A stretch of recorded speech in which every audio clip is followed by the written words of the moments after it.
This is the French president, Emmanuel Macron, speaking in 2018 to one of the country's most important institutions. Nous réunissons pour cela des ingénieurs, des chercheurs, des linguistes, des artistes, des entreprises innovantes, coordonnées par l'Institut français. He's talking about a war. It's not a war fought with soldiers, bombs or drones. It's a battle to keep the French language alive. Ni dans la main des anglo-saxons, ni dans la main des Chinois. And this isn't a new battle. For popularity, French is beaten by English, Mandarin, Hindi and Spanish. Still, France has managed to remain one of the most powerful cultures in the world. Art, cafes, wine, fashion, food, and chances are, if you check your passport, it's translated into French. French is everywhere. But none of this is by accident. French elites have spent hundreds of years orchestrating a campaign of assimilation, strangling their own regions to create a sprawling global empire. Today, that might be finally slipping away, and its fight for survival is heating up. Welcome to Moving Target. Today, we're setting our sights on the French cultural machine, how it works on the inside, and how France used language to create what is still today the biggest empire on earth. The French identity wasn't always clear. 2,000 years ago, what is today France was controlled by different Celtic tribes, later known as the Gauls. Then, the area was conquered by the Roman dictator Julius Caesar. After the fall of the Roman Empire 500 years later, the Germanic tribe of the Franks rose to power. This is where the name France comes from. At times, these territories were unified, like under Clovis I, who is considered the first king of France and who made Paris his capital in the year 508. Other times, it was divided. Around the 10th century, it broke into different feudal monarchies, giving birth to states like Brittany, Normandy, Aquitaine, Burgundy, and Toulouse. From here, a dynasty took shape that, over the following 800 years, would create modern France. But what language were they all speaking? The official language of business, politics, and the legal system was Latin. A national language would come from one of two language groups, either Languedoil, found in the north of the country, or its cousin, Languedoc, which is found mainly in the south in a huge area called Occitania. The word is pronounced in the region as Lengado. Oil and O refer to the way the word yes is pronounced in each language. In Paris there was a clear winner. It was Francien, a kind of Languedoil. This became the preferred language of the elites. It would be the language of France, and set the stage for a huge divide between the north and the south. When Latin was removed as the official language in the 16th century, it began to flourish, moving further away from its Germanic roots and toward what it is today. You can find a great video explaining that transition by native langue. Meanwhile, overseas, France was expanding, and French was establishing itself as the international trading language and the language of diplomacy. By the French Revolution of 1789, as the country was uniting under a single nation-state, the issue of language was one of the biggest. Digging into the numbers showed the gravity of the problem. A quarter of the total population couldn't speak French, meaning that about 6 million citizens could not even read the newly created constitution, and only about 11% were fluent. It was a language still confined to the nobility. Meanwhile, there were more than 40 different languages used across the territory, each with different, distinct identities. So, what transformed this colourful patchwork of languages into a nation with just a single one? After the French Revolution, a campaign got underway to unify a national language. It was led by an ambitious Catholic priest named Abbé Henri Grégoire. Grégoire was a crusader for enlightenment and universalism, philosophies that believed in human rights for all, and he believed that a newly created France would need more than a revolution to unite it. So, what did he have in mind? Grégoire was the one who compiled the statistics showing a quarter of France's population didn't speak French. He wanted one language for one nation. And so, even though it went against his philosophy, Abbé Grégoire pushed for regional languages to be destroyed. He recognized that one of the most important divisions in the nation was the one between urban and rural. From the palaces of power in Paris and other major cities, peasants in the countryside were seen as inferior, lazy, foul, dirty, greedy, unreasonable, and savage. One text from 1865 described peasants as animals with 2 feet, hardly resembling a man. Their clothes are filthy. Under their thick skin, one cannot see the blood flow. The wild, dull gaze betrays no flicker of thought in the brain of this being, morally and physically atrophied. And it was through language that these people would be civilized. However, even with policies pushing forward language unification, the effects were muted, especially in rural areas. In 1863, 22% of the 37,510 communes still didn't speak French at all. What was it going to take for the country to unify? The moment came a century after the French Revolution in 1881. Grégoire's campaign was picked up by a French Prime Minister named Jules Ferry. He created a nationwide free and non-religious education system for the first time in French history. Primary school for kids aged between 6 and 13 became compulsory. The goal was to modernise the country and make the economy more competitive, but another goal was to reinforce French. Kids were punished and shamed for speaking any other language. Each school became a colony of the French language in a conquered land. Despite suffering around 2 million deaths, war was good for the French language. In the trenches, having a variety of different regional languages wouldn't work. Soldiers fighting for France were forced to learn French just to work together. After the war, a new generation of young people returned home either proficient or fluent. As new types of media broadcast through the country in a single language, it became inescapable. Abbé Grégoire and Jules Ferry had finally won. Within almost a single generation, the French had conquered the countryside. But by this point, there was a new enemy. The United States was helping to rebuild the war-torn European continent, and English became the main competitor of French, not just in Europe, but all over the world. And so France passed laws to protect the language, forcing advertising and commercial packaging to be in French and cementing the language in the Constitution. But the greatest protector of the French language is l'Académie Française. Founded in 1635, the Academy is similar to a Supreme Court where members are elected for life. It was inspired by the Italian Accademia della Crusca, an institution which was created to eliminate impurities of Italian. The job of l'Académie Française is similar. It decides which words are allowed into the dictionary, how the language is structured, and maintains consistency and linguistic aesthetics. It's an institution of great prestige. Famous members include Voltaire, Alexandre Dumas, and Victor Hugo, who applied 5 times before being accepted. The Academy also gives out a €50,000 prize each year to someone who has significantly contributed to the French language. This is just one of dozens of prizes given out each year, and today, thanks to institutions like these and centuries of government policies, there is very little opposition to French left in the country. Occitan, Basque, and Catalan all have a dwindling number of speakers.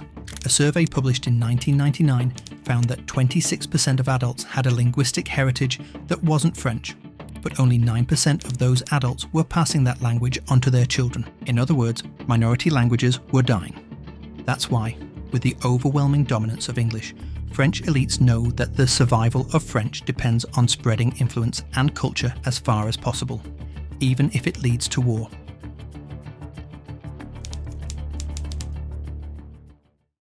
Did you know France has pristine white sandy beaches, sprawling rainforests, and even an active volcano?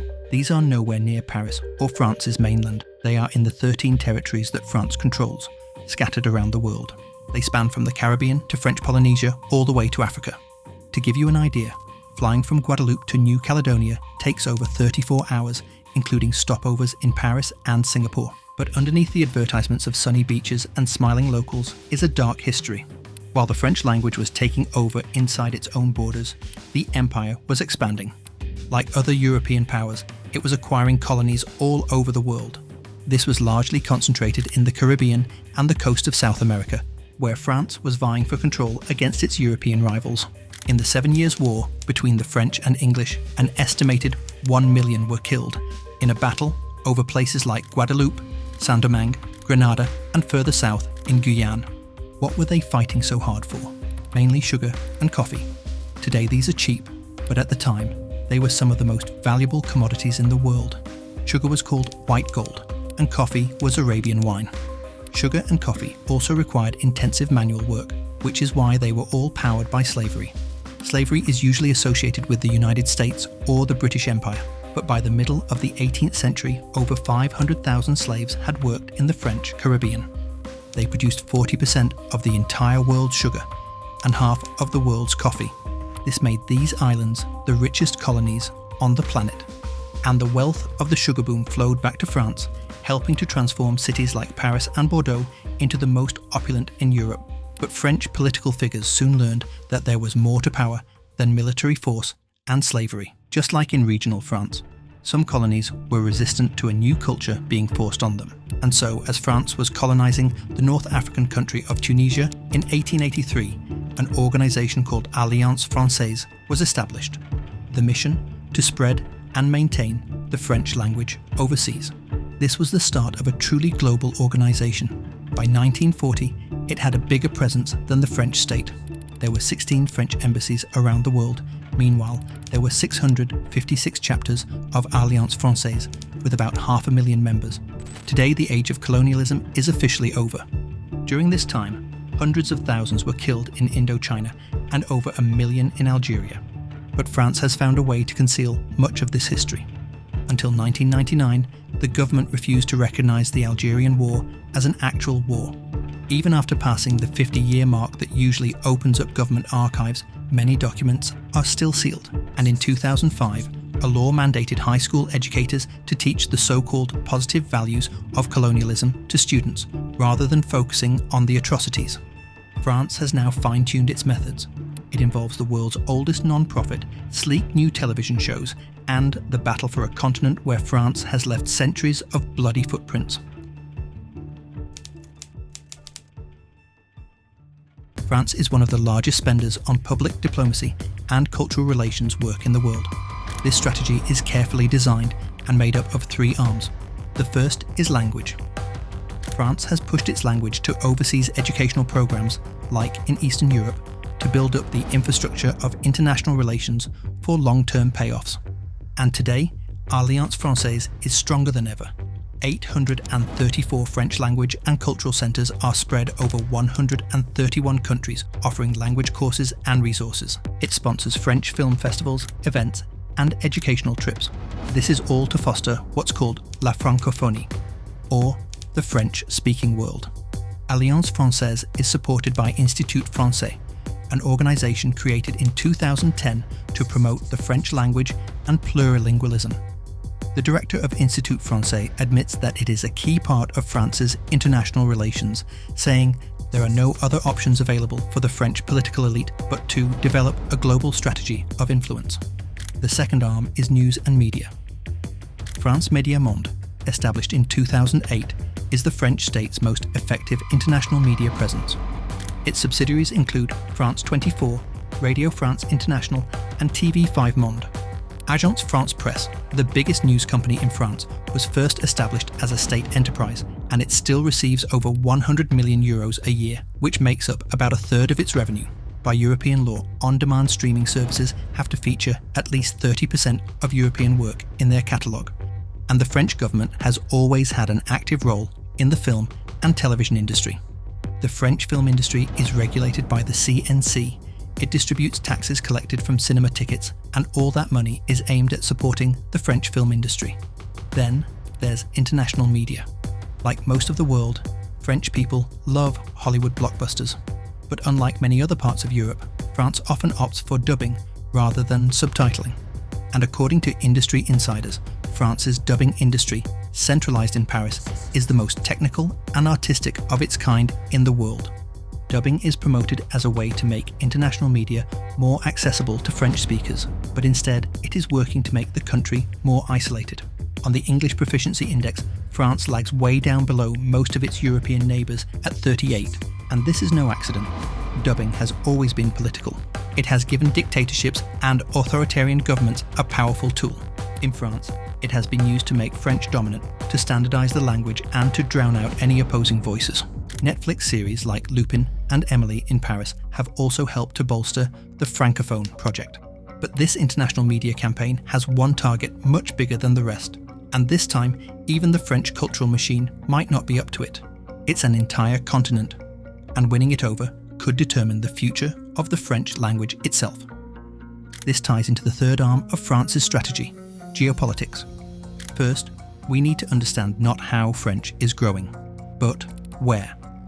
the French language is expected to more than double from its current 320 million speakers, all the way to 750 million by 2050. And the majority of those won't be in France, overseas territories, or even Quebec. No, by 2050, 85% of all French speakers will be on the second largest continent in the world, Africa. Around 60% of daily French speakers are already in Africa. This has shifted the focus of the French government. Africa has become the most important battleground to keep the French language alive. The only problem? A bloody history that is turning many in the region away from France. Colonialism saw France invade and occupy more than 20 countries in Africa, exerting control through violence, forced labour, famines, and independence wars, resulting in millions of deaths. And that didn't end after World War II. Between 1960 and 2005, there were 46 French military operations in former African colonies, including overthrowing democratically elected leaders. Emmanuel Macron has assured Africans that the era of French interference on the continent is finished. However, the dynamic of colonial control has transformed into a number of so-called special relationships based on economic, military, and currency agreements. French companies still operate in Africa, mining rare minerals and resources. The company erasure, 27% owned by the French government, mines millions of tons of manganese a year, which is used to make steel. Meanwhile, thousands of tons of uranium, used to power nuclear bases, are mined in Niger by Orano, which is 90% state-owned. Erasure made over €3 billion in 2025. Orano made $5 billion. This is all while countries like Niger languish in poverty as some of the poorest in the world, struggling to secure basic needs for its citizens. One politician estimated that France earns $400 to $500 billion a year in colonial tax from Africa. Former President Jacques Chirac has admitted that much of the wealth France enjoys today has come from the exploitation of Africa, and that justice must be done to make amends. But Emmanuel Macron has a different position, saying African leaders are ungrateful and that many African countries would not be free without French assistance. This has fueled opposition against France and the French language. Congolese author Alain Mabanko has described the use of French in Africa as a form of colonial control. Nations are responding too. In 2023, Burkina Faso made a major change to its national language policies. French was removed as the official language. That was after it banned Radio France International in 2022. And last year, Niger, Mali, and Burkina Faso officially left the International Organization of Francophonie. Senegal could be next. Senegal was once a pivotal hub for the slave trade, home to what was called the Door of No Return, where hundreds of thousands of shackled African slaves were sent to European colonies. That history is playing a part in recent unrest, where rioters smashed windows, destroyed cars, and burned down French-owned businesses, protesting against deep government corruption. Last year, the government kicked out the French military from 2 bases, and the most popular local language of Wolof is growing in prominence all through Senegalese society. The French language is seen as stopping Senegal from reclaiming their own cultural identity. As mentioned, the projection is that by 2050, 85% of French will be spoken by Africans, which is why local language reclamation in Africa poses an existential threat to French, especially at a time when protests in territories like Martinique, Guadeloupe, and New Caledonia are challenging France. As former French President François Mitterrand has said, without Africa, France will have no history in the 21st century. A cultural machine that has taken centuries to build might be falling apart right in front of us, and its fate is now in the hands of former colonies it once exploited.